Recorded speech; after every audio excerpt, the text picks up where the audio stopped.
Final గా distance లో ఉన్న టెంపుల్స్ అన్ని కంప్లీట్ చేసుకొని మళ్ళీ గోమతి ద్వారకాకి వచ్చి ఫ్రెష్ అయ్యి ఇప్పుడు ఆటోలో నేను ఇక్కడ దగ్గరలో ఉన్న టెంపుల్స్ అన్ని చూడడానికి ఇప్పుడు నేను బయలుదేరాను. సో ఇప్పుడు నేను చూపించబోయే ఆలయాలన్నీ ద్వారకాధీష్ టెంపుల్ కి వెరీ నియర్ బై ఉండి అన్ని కూడా సముద్రాన్ని బేస్ చేసుకొని ఉంటాయన్నమాట. సో విజువల్స్ కూడా చాలా బాగా ఉండబోతున్నాయి, తప్పకుండా చూడండి, అస్సలు మిస్ అవ్వద్దు. సో ఫస్ట్ మనం చూస్తున్నది బద్కేశ్వర్ ఆలయం. సో వెళ్ళేటప్పుడు మనకి ఇక్కడ లెఫ్ట్ సైడ్ చూడండి, బీచ్ లో మనకు ఏదైనా వర్షం వచ్చినా కూడా అక్కడ స్టే చేసేలాగా అలా కట్టారనమాట అన్ని చాలా చోట్ల. అండ్ ఇక్కడ డేంజరస్ అని రాశారు, మనం లోపలికి దిగొద్దు, వాటర్ లెవెల్ ఎక్కువగా ఉందని చెప్పేసి అని ఇక్కడ. సో చూస్తున్నారు కదా, వాటర్ అయితే లైక్ మిల్క్ లాగా కనిపిస్తున్నాయి, మొత్తం నురగలు అనేది ఫ్లో అవుతూ వచ్చి. సో ఇక్కడ నుంచి నేను కెమెరా వచ్చేసి రైట్ సైడ్ ప్యాన్ చేస్తున్నాను, చూడండి ఇట్ సైడ్ వ్యూ మాత్రం నెక్స్ట్ లెవెల్ లాగా ఉంది యాక్చువల్ గా. సో ఎగిసి పడుతున్న అలలకు ఒక స్మోక్ ఎఫెక్ట్ లాగా ఏర్పడుతుంది అనమాట. ఇవన్నీ కూడా ర్యాక్స్ అన్ని పెట్టారు, ఎందుకంటే వాటర్ అనేది ఎక్కువగా మనకి ఇటు సైడ్ రాకుండా. అండ్ ఇక్కడ శివుంది వచ్చేసి అర్ధనారీశ్వరుడు లాగా లింగానికి ఇక్కడ అమ్మవారు, ఇటు శివుంది పెట్టారనమాట. అండ్ ఇక్కడ అలలు చూడండి, నేను వీటిని ట్రావెల్ అవుతూ వీడియో తీస్తున్నాను ఎలాగ ట్రావెల్ అవుతూ వస్తున్నాయని.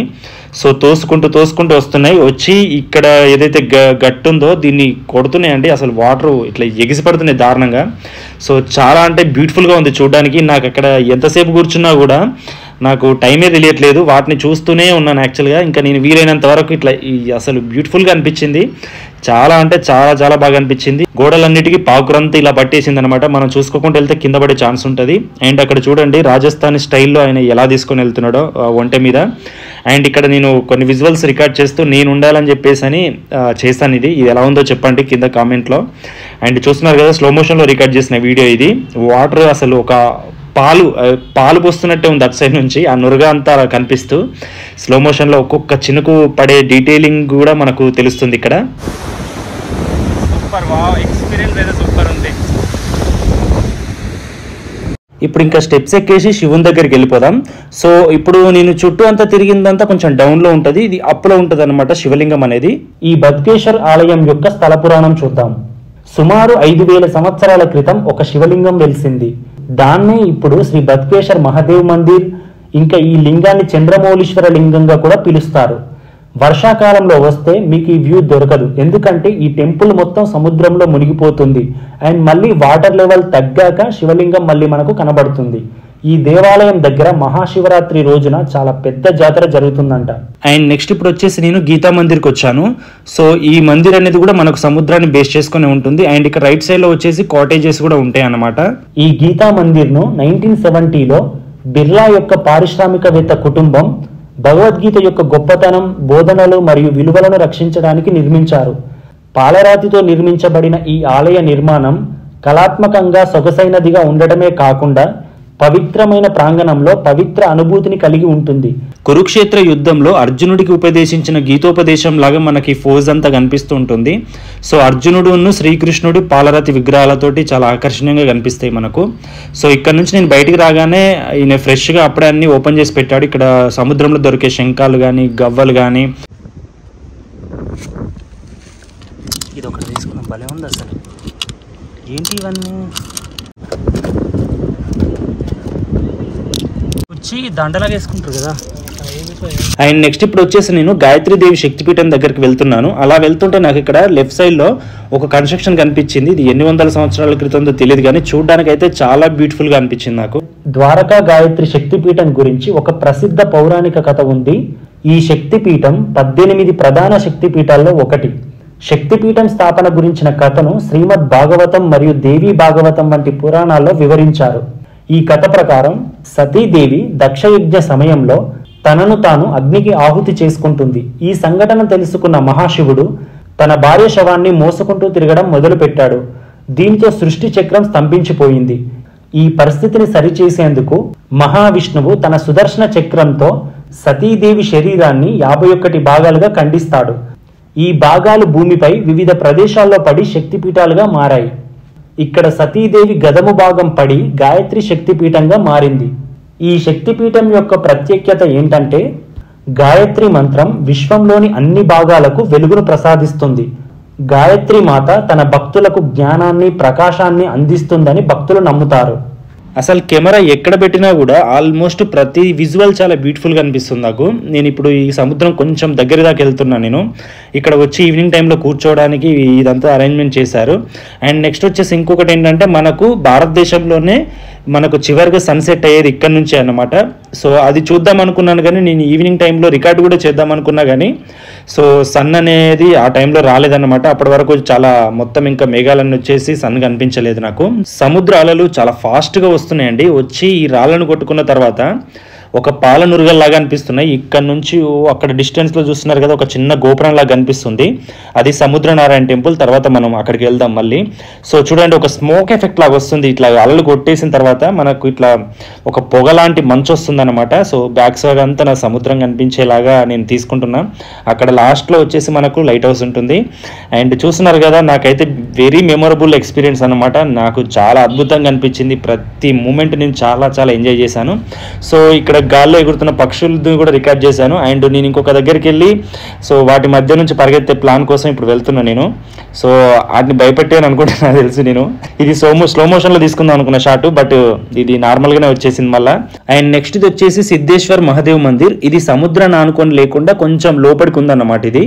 సో ఇక్కడ నుంచి మనం వెళ్ళిపోతే ఇక్కడ సిట్అవుట్స్ కూడా ఉన్నాయి. అండ్ ఒక పెద్ద మర్రి చెట్టు ఉందండి. ఈ ఊడలు అయితే అసలు మొత్తం నిండిపోయాయి అసలు చెట్టు నిండా. చాలా పెద్ద పెద్దగా ఉన్నాయి, ఒక అరేంజ్మెంట్ లాగా ఉన్నాయి అసలు చూడడానికి. ఇక్కడ వేర్లు చూడండి ఎలాగా అసలు మనకు కనిపిస్తున్నాయో, పై వరకు నేను చూపించే ప్రయత్నం చేస్తున్నాను. అండ్ ఇక్కడ నుంచి ఇక్కడ లోపలికి వెళ్ళిపోతే మనకు ఇంకా టెంపుల్ వచ్చేస్తుంది. ఈ సిద్ధేశ్వర్ మహాదేవ్ మందిర్ స్థల పురాణం ఒకసారి చూద్దాం. శ్రీకృష్ణుడు ద్వారకా పట్టణాన్ని స్థాపించినప్పుడు సిద్ధేశ్వర మహాదేవ్ ఆలయానికి కూడా ఒక ప్రత్యేకమైన స్థానం ఇచ్చాడు. ఈ ఆలయంలోని లింగం చాలా పురాతనమైనది మరియు ఆత్మలింగంగా పరిగణించబడుతుంది. భక్తులు ఇక్కడ మహాదేవుని పూజించడం ద్వారా వారు ఆరోగ్యాన్ని, ఐశ్వర్యాన్ని, శాంతిని పొందుతారని విశ్వసిస్తారు. నా బ్యాక్గ్రౌండ్ లో ఉన్నాయన్నీ కూడా సమాధులు అనుకుంటున్నా. ఒకవేళ ఇవి అది సమాధులు కాకుండా మీకు తెలిసి ఇంకా వేరే ఏదైనా ఉంటే ఖచ్చితంగా కామెంట్ బాక్స్ లో తెలియచేయండి అవి ఏంటని చెప్పేసి అని. అండ్ నెక్స్ట్ ఇప్పుడు వచ్చేసి మళ్ళీ నేను తిరిగి సముద్రం దగ్గరికే బయలుదేరుతున్నాను. మనం చూడాల్సిన ముఖ్యమైన ఇంకొక టెంపుల్ కూడా ఉంది కాబట్టి అది సముద్రనారాయణ టెంపుల్. సో వెళ్తుంటే మనకి ఇదంతా విలేజ్ అంతా కనిపిస్తూ ఉంటుంది. బీచ్ దగ్గర ఉన్న విలేజ్ ఇది. సో ఇక్కడ చిన్న చిన్న హౌసెస్ అనేది కూడా ఎప్పుడో పురావస్తు శాఖ నాటి చిన్న చిన్న ఆర్చులు, హౌసెస్ ఇవన్నీ చాలా డిఫరెంట్గా అనిపించింది నాకు. సో ఇక్కడ వచ్చేసి ఒక భజన చేసుకుంటూ తీసుకెళ్తున్నారు. మీకు బిగినింగ్లో చూపించాను కదా, ఒకరు పువ్వులు పెట్టుకొని వెళ్ళి అలా ప్రసాదం గిట్ల ఏమో తీసుకెళ్తున్నారని. సో వీళ్ళు కూడా అలానే తీసుకెళ్తున్నారు. సో ఫైనల్గా మళ్ళీ మనం బీచ్ దగ్గరికి వచ్చినాం. సో ఇది వచ్చేసి ఆర్చ్ లాగా ఇచ్చారన్నమాట. ఇది ఇక్కడ టెంపుల్కు నుంచి మనకు ఆ బీచ్ దగ్గరికి వెళ్ళడానికి. సో ఇక్కడ నుంచి మనం స్ట్రైట్గా వెళ్ళిపోతే ఇక్కడ లెఫ్ట్ సైడ్లో వచ్చేసి మనకు సముద్రనారాయణ టెంపుల్కి వెళ్ళే మనకు స్టెప్స్ వస్తాయి అన్నమాట. సో అవి దిగేసి మనం కిందికి వెళ్ళాల్సి ఉంటుంది. సో ఈ స్టెప్స్ దిగుతున్నప్పుడు మనకు బ్యూటిఫుల్ విజువల్స్ కనిపిస్తాయి. మొత్తం అంతా కూడా మనకు గోమతి నది కనిపిస్తుంది యాక్చువల్గా. సో మనకు గోమతి నది అనేది ఇక్కడనే యాక్చువల్గా సముద్రంలో కలుస్తుంది అన్నమాట. సో ఈ ప్లేస్మెంట్కి అనేది అంత ప్రత్యేకత ఉంటుంది ఇక్కడ. ఈ సముద్రనారాయణ యొక్క స్థల పురాణం చూద్దాం. ఈ ఆలయాన్నే సంగమనారాయణ అని కూడా పిలుస్తారు. శ్రీకృష్ణుడు ద్వారకా నగరం కోసం సముద్రుడిని కొంత భూమిని అడిగిన సందర్భంలో సముద్రుడు తన నీటిని తగ్గించి కృష్ణుడికి పునీతమైన భూమిని సముద్రుడు అందించాడని పురాణాలు చెబుతున్నాయి. సో ఇప్పుడు నా బ్యాక్ సైడ్ ఉన్న వాటర్ అంతా కూడా గోమతి నదికి సంబంధించిన వాటర్, ఇంకా సముద్రంలో కలవని వాటర్ అన్నమాట ఇదంతా కూడా. సో అక్కడ దూరంగా చూసుకున్నట్టయితే అది మనకు సుధామ బ్రిడ్జ్, అది ఇప్పుడు ప్రజెంట్ వాడకంలో లేదు. అండ్ నెక్స్ట్ ఇప్పుడు నా వెనుకున్నదంతా కూడా సముద్రం నీరు అన్నమాట. ఎగ్జాక్ట్ నేను కూర్చున్న దగ్గరనే మిక్స్ అవుతూ ఉంటుంది ఈ గోమతి నది వాటర్ అండ్ సముద్ర వాటర్ అనేది. సో అందుకే అంత విశిష్టత అన్నమాట ఈ ప్లేస్లో. సో యాక్చువల్గా అన్నీ కనిపించేటివి అన్నీ కూడా స్నాన గట్లు అనమాట. అంటే ఇక్కడ స్నానాలు చేస్తూ ఉంటారు. సో మెయిన్ ద్వారకాధీష్ టెంపుల్ అనేది ఇక్కడ నుంచి జస్ట్ వాకబుల్ డిస్టెన్స్లో ఉంటుంది.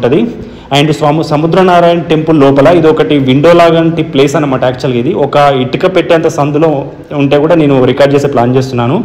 సో ఇక్కడ నుంచి చూడండి అసలు ఈయన కూర్చున్న దగ్గర నుంచి వ్యూ పాయింట్ అనేది ఇంకా ఇంతకంటే బెస్ట్ వ్యూ అనేది దొరుకుతుంది అనుకోని. ఎందుకంటే డోర్ ఓపెన్ చేస్తే మనకు గోమతి నదికి సంబంధించిన వాటర్ కానీ అదంతా వ్యూ పాయింట్ అనేది నెక్స్ట్ లెవెల్ లాగా ఉంది. అసలు నాకైతే సూపర్ అనిపించింది. అండ్ ఇక్కడ నుంచి మళ్ళీ నేను పైకి వచ్చేసి ఇక్కడ వీడియో రికార్డ్ చేస్తున్నాను టెంపుల్ది. చూడండి అసలు ఇది ఇప్పటి టెంపుల్స్ కావు, ఇప్పుడు కట్టినే కాదు. ద్వారకాధీష్ టెంపుల్ ఎప్పుడైతే కట్టారో ఇది కూడా అప్పుడు కట్టిందే. సో డీటెయిలింగ్ చూడండి, సేమ్ ఇప్పుడు ఈ కలర్ అంతా కనిపిస్తుంది కదా, సేమ్ ద్వారకాధీష్ టెంపుల్ కలర్ కూడా ఇలానే ఉంటుందన్నమాట.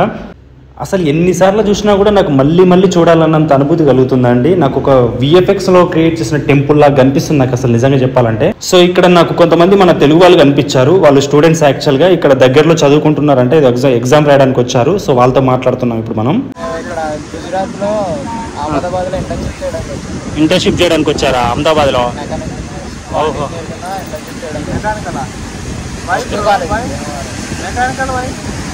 मैकेनिकल वाले मैकेनिकल सुपर सीनियर जॉब कुछ नहीं है వాళ్ళకి ముందే బాంబే ఎక్కువ వేసేసావా? ఇంటర్న్షిప్ ఉందని నేను వచ్చాను. ఇంకా అయిపోతుంది, ఇంటర్న్షిప్ అయిపోతుంది కదా, 4 రోజులు తిరిగి. SRA Technograph solar structures. So ఇప్పుడు ఎగ్జాక్ట్గా నా ఫీలింగ్ ఏంటంటే భూమికి చివరగా సముద్రానికి అతి దగ్గరగా ఉన్నట్టుగా అనిపిస్తుంది నాకు. So it's a wonderful experience అని చెప్తాను నేను. సో ఫైనల్గా ద్వారకాధీష్ టెంపుల్ దగ్గర నుంచి డిస్టెన్స్ ఉన్నాయి అండ్ దగ్గరలో ఉన్నాయి అన్ని తిరిగిన తర్వాత మనం ద్వారకాధీష్ టెంపుల్కి వెళ్ళే ఆర్చ్ దగ్గరలో ఉండే ఈ టెంపుల్ మీకు బిగినింగ్లో చూపించాను కదా. సో ఫైనల్గా ఇక్కడికి వచ్చాను ఇప్పుడు. సో ఈ టెంపుల్ నేను ఆల్రెడీ ఎప్పుడో వెళ్దాం అనుకున్నాను, కానీ పాసిబుల్ కాక ఇప్పుడు ఫైనల్గా ఇంకా నేను తిరిగి వెళ్ళిపోయే ముందు ఇది విజిట్ చేద్దామని చెప్పేసి ఇక్కడికి వచ్చాను. సో ఈవినింగ్ టైంలో ఇక్కడ చాలామంది ఉన్న హౌసెస్ వాళ్ళందరూ వచ్చి ఇలా కూర్చుంటారనమాట ఇక్కడ. సో మంచి టైం స్పెండ్ చేయడానికి చాలా బ్యూటిఫుల్ ప్లేస్లో ఉన్నారు. చాలా ఏజ్డ్ పర్సన్స్ కానీ చాలామంది ఇక్కడికి వచ్చారు ఇప్పుడు. సో కొలను కూడా ఉంది. ఇక్కడ నుంచి ప్యాన్ చేస్తే ఎంత కలర్ఫుల్గా ఉందంటే టెంపుల్ చూడండి, మంచి మంచి పెయింటింగ్స్ తోటి అద్దరిపోయింది యాక్చువల్గా టెంపుల్ అయితే. అండ్ వెదర్ బాగుంది అండ్ క్లౌడ్స్ కూడా వచ్చేసి సూపర్గా అనిపిస్తుంది. అండ్ వాటర్ కూడా చాలా క్లీన్గా ఉన్నాయి యాక్చువల్గా ఇక్కడ. సో కోనేరులో మనం చూసుకున్నట్టయితే సో ఫైనల్గా నేను ఇంకా కోనేరు చుట్టూ అంత ఒక రౌండ్ వేసి వచ్చి దేవుడికి మళ్ళీ చూసుకుంటూ ఫైనల్గా దండం అనేది పెట్టేసుకున్నాను. సో ఖచ్చితంగా మళ్ళీ ఈ ద్వారక వచ్చేలాగా ఎలాగైనా నాకు అలాంటి ఒక అదృష్టం దొరకాలని చెప్పేసి అని. ఈ షాప్ వచ్చేసి ద్వారకా ఎంట్రన్స్ అనమాట. ఇది ఇంకో ఇది ద్వారకా ఎంట్రన్స్, నా బ్యాక్ సైడ్ ఉన్నది అనమాట. ఇక్కడ నుంచి కొంచెం ప్యాన్ చేస్తే ఇదే షాపు. బాగా చేశాడు మనోడు, మంచి స్పైసీగా ఉంది. ఎవరైనా ద్వారకా వస్తే ఈయన దగ్గర ట్రై చేయండి తప్పకుండా. స్పెషల్గా తినాల్సింది దాబేజీ అంట. సో మన సౌత్ ఇండియన్ వాళ్ళకి, ఎస్పెషల్లీ తెలంగాణ ఆంధ్ర సైడ్ ఉండే వాళ్ళకి కొంచెం స్పైసీ ఎక్కువ తింటాం కాబట్టి ఆ టేస్ట్ నాకు ఇక్కడ దొరికింది. కొంచెం తినేటప్పుడే స్పైసీగా కావాలని చెప్పండి, మనోడు బాగా ఇచ్చాడు. ఇక్కడ తిన్న దాంట్లో స్పైసీలో ఇదే సూపర్ ఉంది, మంచిగా టేస్ట్ బాగుందని చెప్పేసి అని ఇంకోటి చేపిస్తున్నాం మళ్ళా. దాబేలి బాగుంది, వచ్చాయి. నువ్వు తింటావు ఇంకో ప్లేటు? తిను, మంచిగా ఉంది, అందుకే ఇంకొకటి చేయించుకుంటున్నాను. 14 years నుంచి ఇదే ప్లేస్మెంట్లో చేస్తున్నాడంట ఈ బండి పెట్టుకొని. నాతో వచ్చిన నా ఫ్రెండ్ వచ్చేసి ఇది ఒకటి ఆర్డర్ ఇచ్చాడు, పానీపూరి సపరేట్గా ఇచ్చాడు, మంచిగా బాగా అన్నీ అరేంజ్ చేసి ఇచ్చాడు. సపరేట్ గ్లాసు యాక్చువల్గా ముంచి తీస్తూ ఉంటారు మనోళ్ళు ఎక్కువ, అలా ఇవ్వకుండా ఇలా డిఫరెంట్గా ఇచ్చాడు. అండ్ మళ్ళీ ఒకటి నేను ఆర్డర్ పెట్టాను.